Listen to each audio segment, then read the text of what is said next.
Bonsoir à tous, c'est un plaisir de vous retrouver pour le journal. Voici les titres. Le président de la Cour constitutionnelle face aux députés, Dorothée Sosa, est allé présenter les grandes lignes du budget de la Cour. Il s'élève à 2 milliards de francs CFA.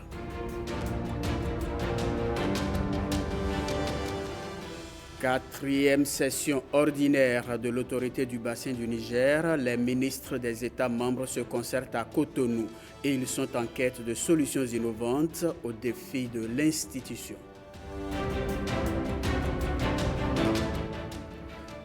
Des plasticiens du Togo et du Bénin présentent leur création. L'exposition est un coup de projecteur sur la femme. Elle est baptisée « La déesse fait dialoguer les œuvres contemporaines ».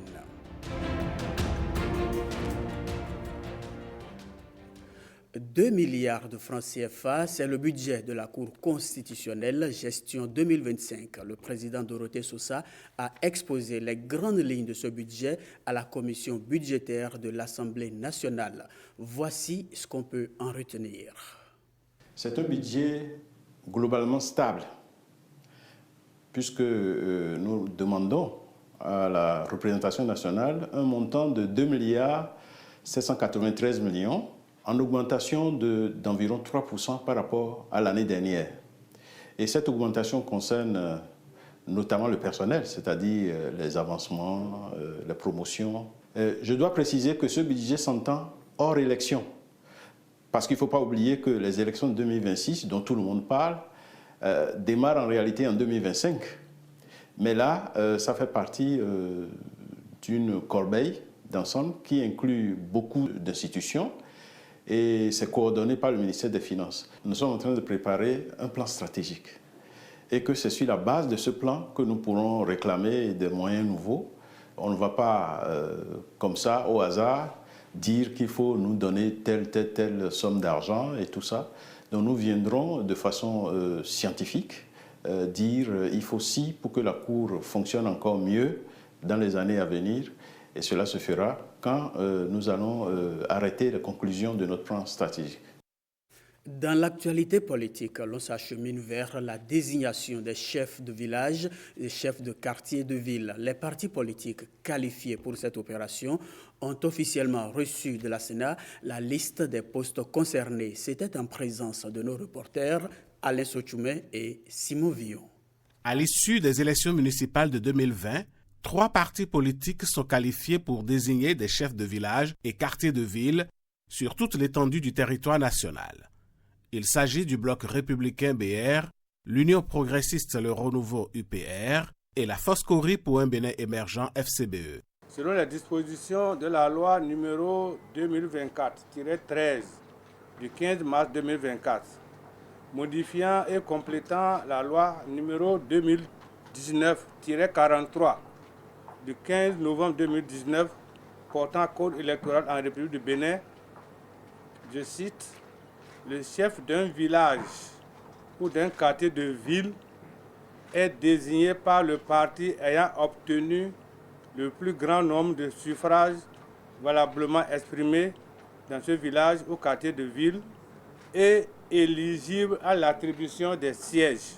Et l'article 210 nouveau de ce même code électoral dispose à l'entrée en vigueur de la présente loi, les chefs de village et de quartier de ville sont désignés sur la base des résultats des élections communales de 2020. C'est au cours d'une cérémonie fort simple que la Sénat leur a remis la liste des localités.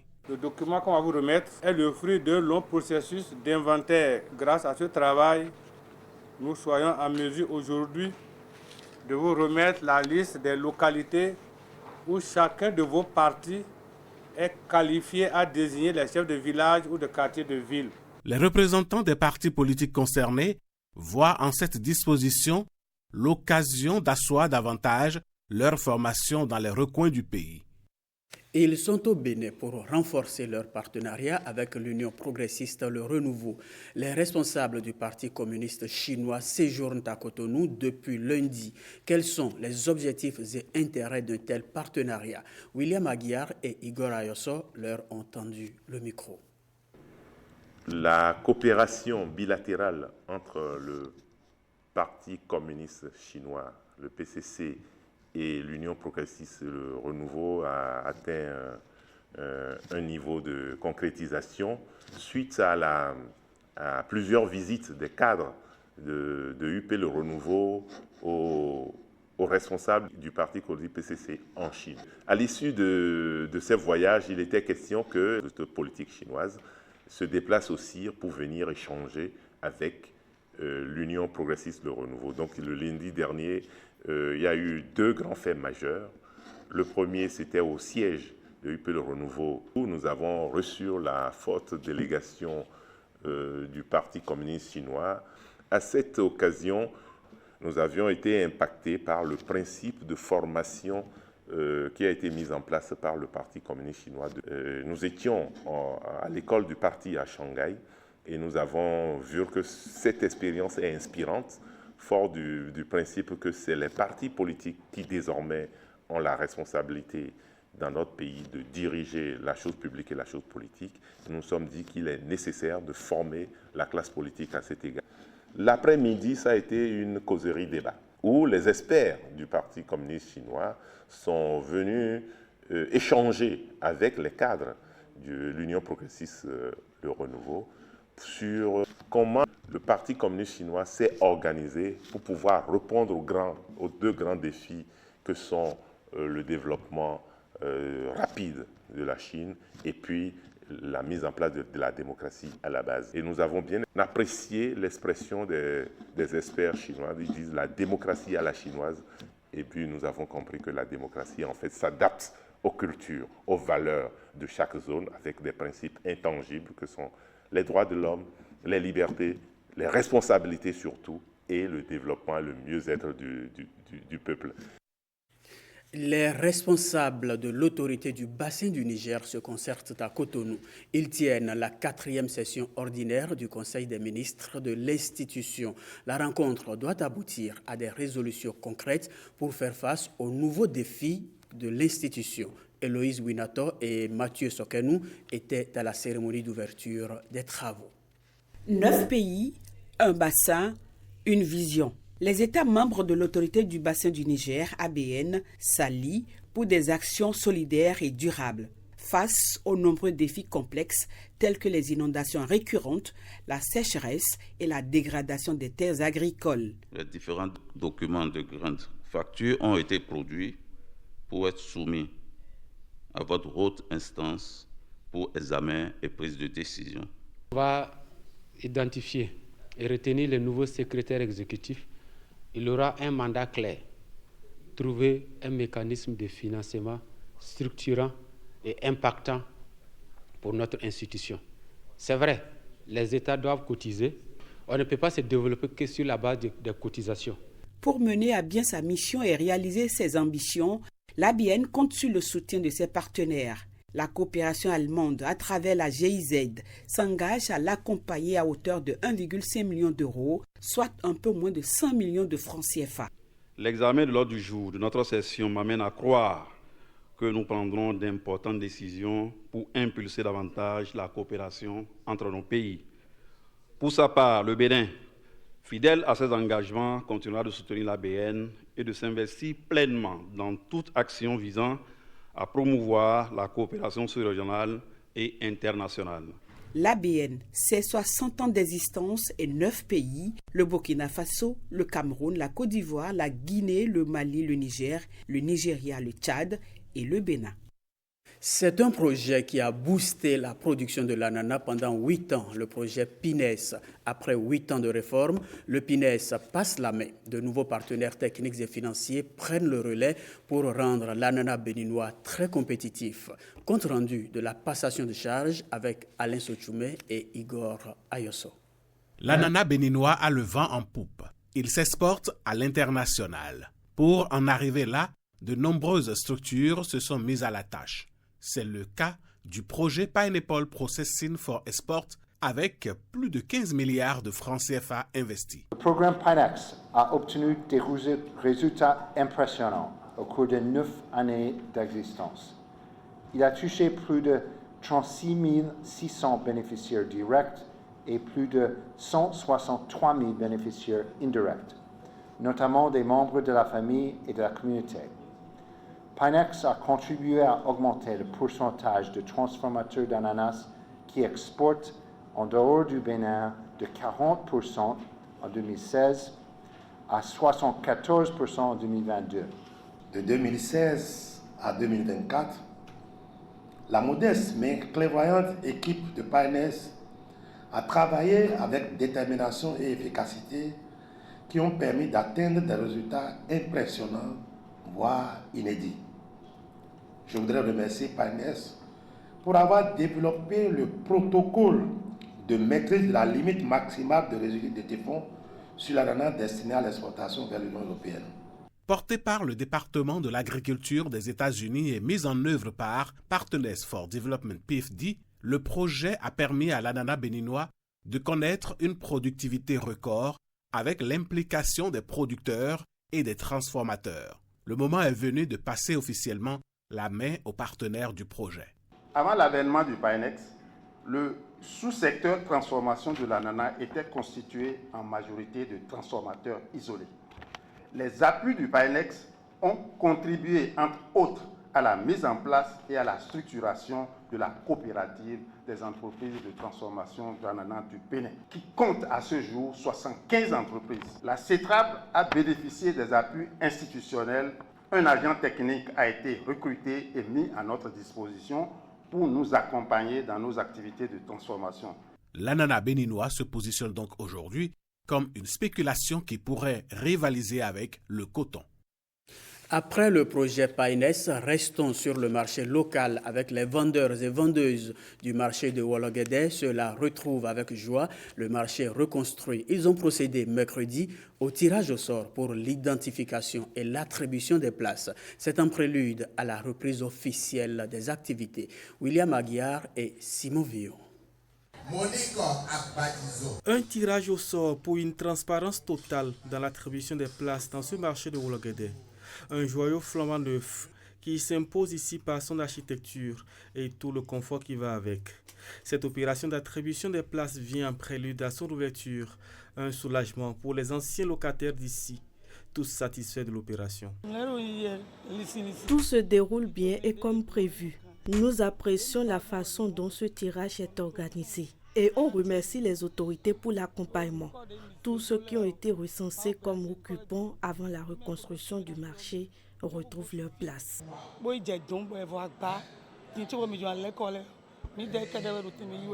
Vraiment, ça a bien passé. Ce que nous, on ne savait pas même ça va passer, c'est ça que ça a passé.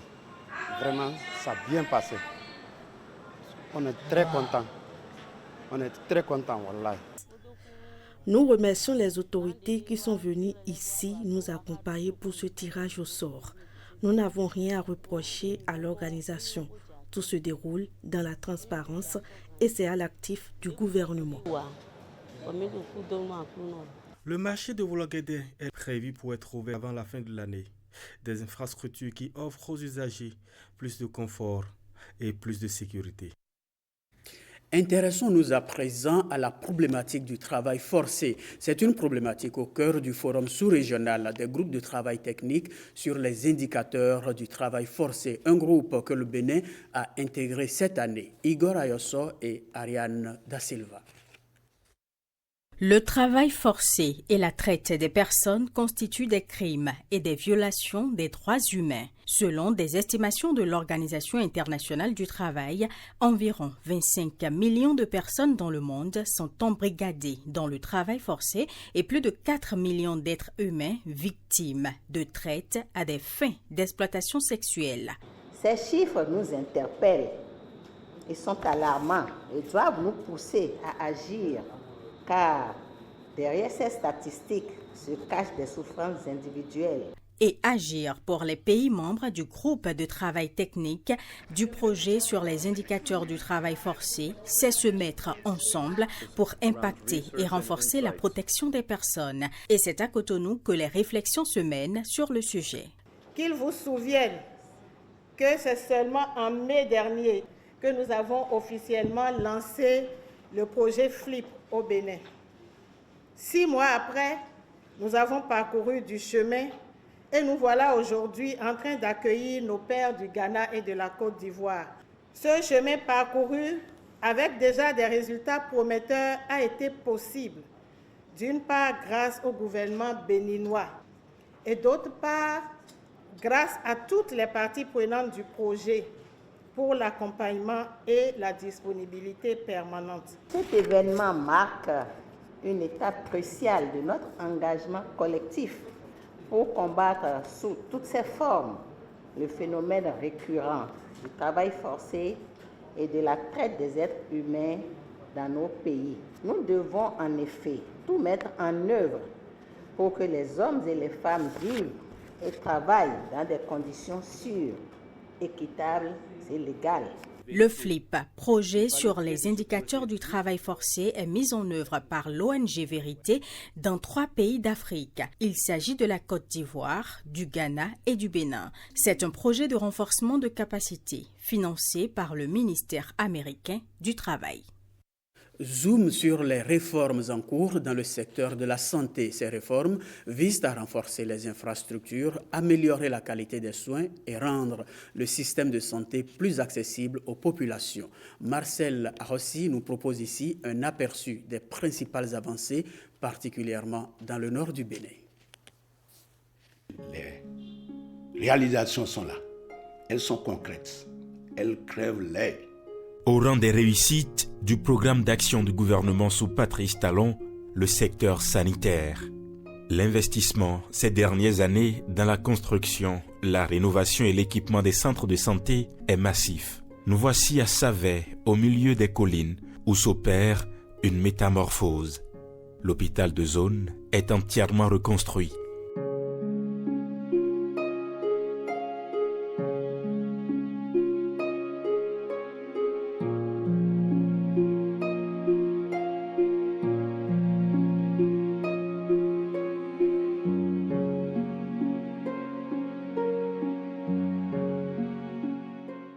Pas de développement sans des hommes et femmes en bonne santé.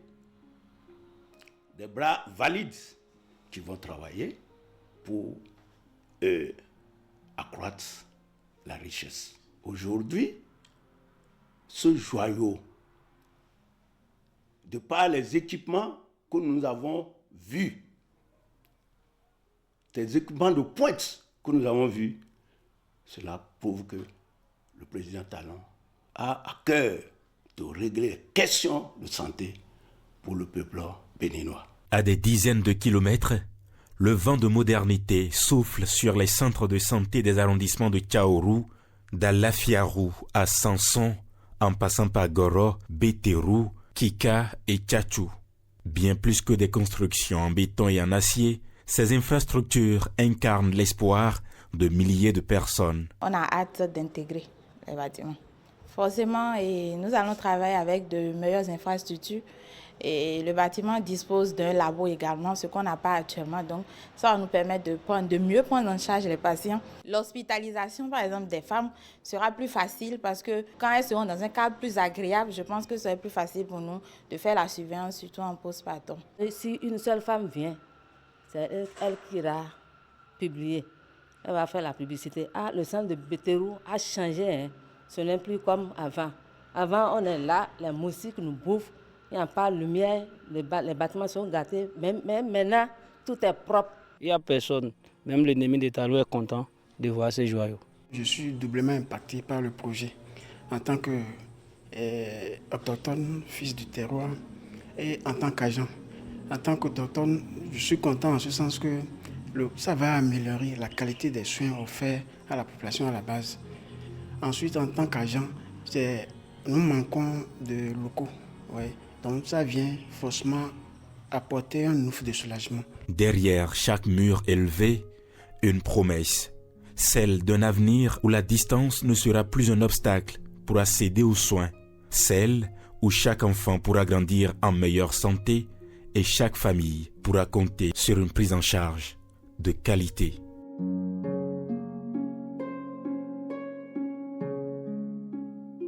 Ce zoom n'est que l'avant-goût d'un film documentaire à suivre tout à l'heure à la fin de ce journal. Si vous habitez la ville de Niki ou ses environs, vous pouvez désormais bénéficier très facilement d'une offre numérique variée. La cité impériale dispose maintenant d'une connexion plus fluide et plus accessible, même dans les camps les plus reculés. C'est un constat de Ronald Robinson. Les investissements publics déployés ces dernières années pour le développement du numérique au Bénin influencent déjà positivement le quotidien des citoyens de Niki. Même dans les camps un peu éloignés de la ville, même vers la frontière, aujourd'hui il y a réseau. La jeunesse s'épanouit surtout au niveau de la connexion Internet. Le PNC est doté d'une fibre optique qui nous permet d'avoir une haute qualité de connexion Internet et qui permet aussi à la population de jouir de certains e-services. Donc ça fait que la population est à l'aise par rapport à ça. Les 4 CIP, les actes de naissance, tous les services en ligne. Un travail particulier a été fait par rapport au village frontalier. Lorsqu'il y a même un problème d'insécurité qui se posait, c'est peut-être 72 heures après qu'on a l'information au centre. J'étais dans la zone, il y a eu quand même beaucoup de villages au niveau de la frontière avec le Nigeria, aujourd'hui, ont le réseau. La communication et l'accès aux services digitaux dans les établissements publics et privés se trouvent facilités. Par rapport à la connectivité, on ne boude pas son plaisir. Si je me connecte là, c'est feu vert. Et si j'achète forfait Internet, des fois même on nous donne des bonus et c'est bon. Mais chez mes amis aussi, parce que bon, si on vient ici, là on se connecte, on fait tout ce qu'on veut. La connexion là, ça m'avantage beaucoup et c'est efficace pour moi. Et à Niki ici, maintenant, avec les réseaux là, tu peux communiquer n'importe où. Tu peux écrire à n'importe quel village, à n'importe quel camp.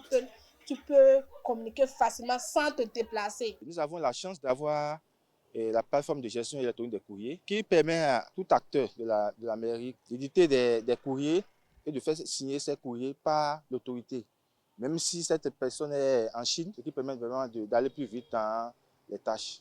Nous avons aussi la chance d'avoir la plateforme Belgique Collab qui permet de pouvoir faire des réunions en ligne, quel que soit l'endroit, de façon instantanée. Nous avons le centre communautaire des services publics. Ce centre est vraiment très important pour les fonctionnaires de l'État qui sont dans des zones un peu reculées, de pouvoir consulter les actes de carrière, tout ce qu'il y a comme document administratif.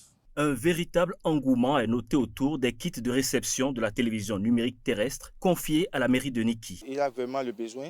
Tout n'est pas rose. Toutefois, l'accélération que connaît dernièrement la révolution numérique au Bénin fait rêver d'un niveau de couverture encore plus optimal dans les jours et mois à venir.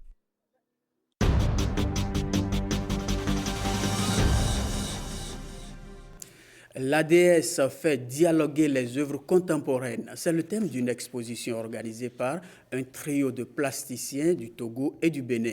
L'exposition se déroule à l'espace culturel Le Centre. C'est le dossier du jour avec Edmond Humbo et Patrick Jossou.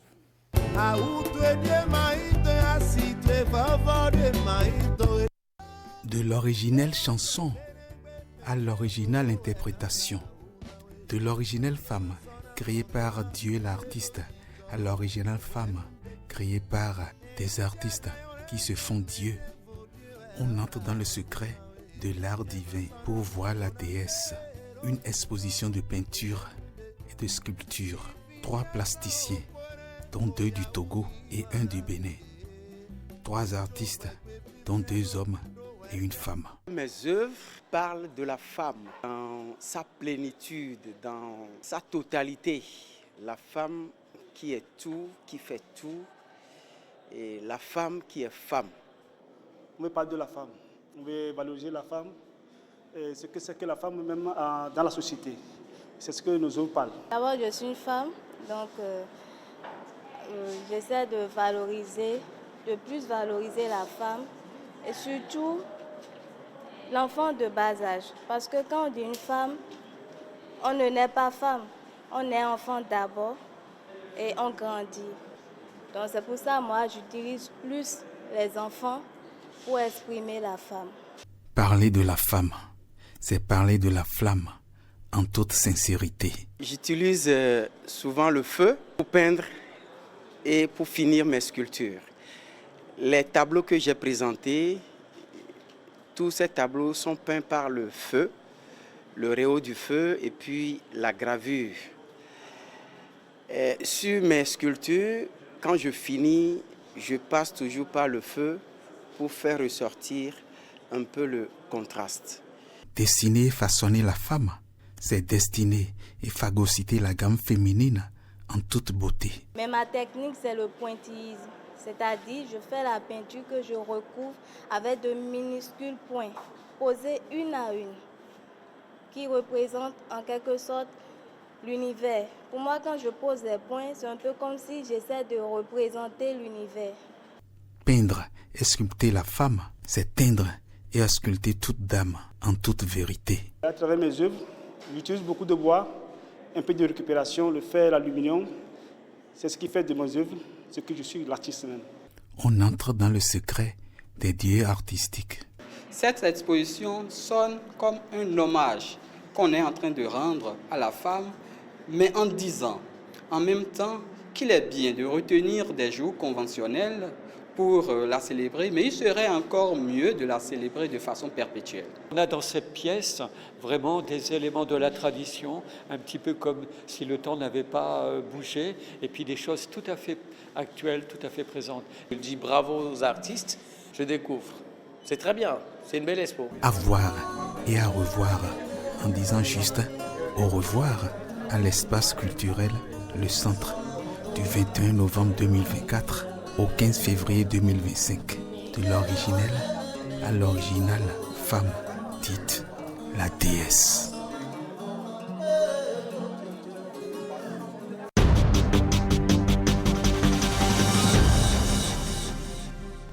Culture encore avec la 11e édition du festival Visa for Music. Il se tient à Rabat au Maroc. Environ 500 artistes venus de tous les continents rivalisent de talent pour convaincre plus de 200 promoteurs d'événements et des acheteurs de spectacles. C'est le Bénin qui a eu l'honneur d'ouvrir le festival à travers le groupe Asia Band. Ulysse Elliott Djodji nous amène au cœur de Rabat. Dans ce hall à l'étage du théâtre Mohamed VI de Rabat, managers, tourneurs, artistes et producteurs rivalisent d'arguments marketing pour positionner leur création musicale hors de leur pays. Chacun a une raison bien claire qui justifie sa présence dans ce marché des musiques du monde. C'est un festival qui est une belle vitrine pour tous les projets culturels de par le monde. C'était vraiment le lieu de rendez-vous vraiment pour créer des collaborations. Chaque année, on vient ici pour rencontrer des réseaux, pour rencontrer les nouveaux amis, des organisations partenaires, en même temps pour promouvoir notre culture. C'est un salon qui a porté le nôtre, qui a fait que notre projet soit connu à la dimension internationale, c'est-à-dire au Maroc et un peu partout. Et chaque année, nous venons avec une chanteuse sur Visa for Music. Cette année, c'est 3e année.